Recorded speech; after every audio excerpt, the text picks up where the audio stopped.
What are we doing here? And where are we gonna go?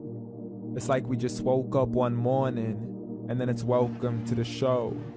Don't ask any questions, just go with the flow. Make as much money as you can and try your best not to get broke.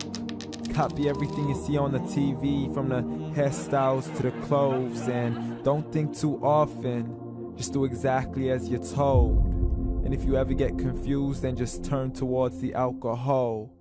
You'll still hear your thoughts, then just turn up the radio as you learn to live a lifestyle of drugs, sex, and rock and roll. But in all honesty, I just need to know, is there more to the cycle than growing and getting old? Living and dying just to leave behind a happy home and a whole lot of property that somebody else is going to own. I just really need to know before the casket's closed, 'cause I'm not willing to gamble with my soul, nor am I ready to take any chances. These are just simple life questions and I'm just searching for some answers. Like, what are we doing here? And what is our purpose? How did we get here, and who made us so perfect? And what happens once we go, or is this world all really worth it?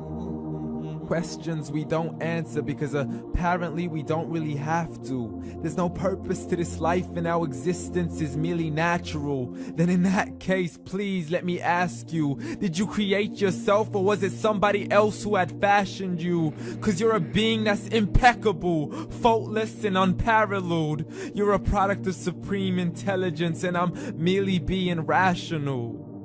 For there isn't a camera on this earth that can come close to the human eye, nor a computer that can compete alongside the human mind. And if the whole world was to come together, we wouldn't be able to create a single fly. So many signs, yet we still deny.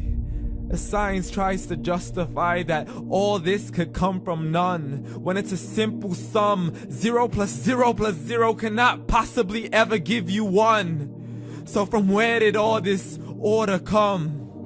But everything has its origins, a maker, a creator of its own. I mean, the only reason you're watching this video is because somebody had to press upload.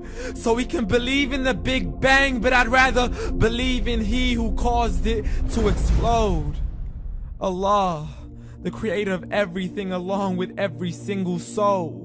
The ever-living, the master, the only one who is in control. Unlike his creation, beyond our imagination. And no, he's not a man, nor does he have any partners in association. He's on his own. And no, he did not ever leave us alone.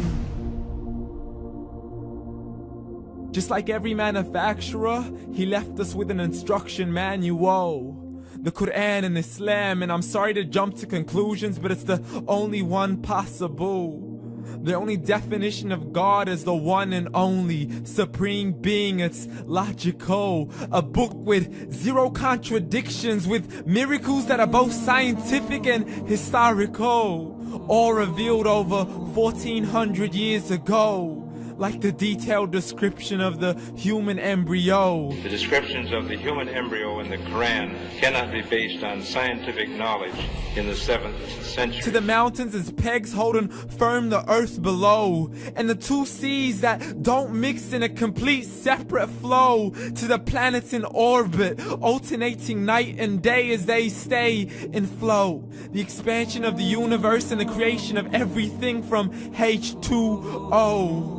To the stories of the past and the preservation of Pharaoh. To identifying the lowest point in the land where Persia defeated Rome. The gushing fluid that created man in the glands between the ribs and the backbone. And not a word has changed, it's still the same. So please explain how all this was known over 1400 years ago.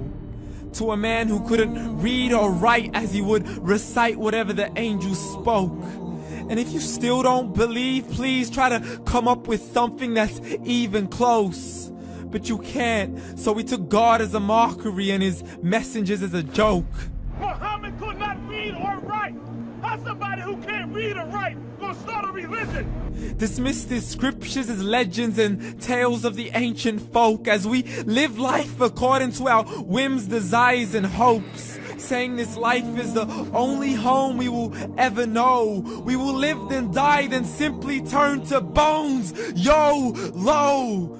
Correction, after the grass dies, the rain arrives and it regrows, and Allah promises to do the same thing to your very soul and bring you back from your very fingertips to your toes, as the all-seeing supreme being watches us so close, and we are surely being tested in our wealth, our health, and our self, and everything that we've been blessed with. So believe, for we will surely be resurrected and be brought back to our Lord and account for every single deed, as He hands us our books and orders us to read. From the bad to the good and everything in between. You yourself are sufficient for your own accountability, so don't be mad at me. You are the one who thought He wouldn't come back to me. I gave you a whole life long to search after me, but you were busy in all that which was temporary, so read. And glad tidings to all those who believed, and if you disbelieve, read. And don't let that day be the first day you find out what your life really means. Read.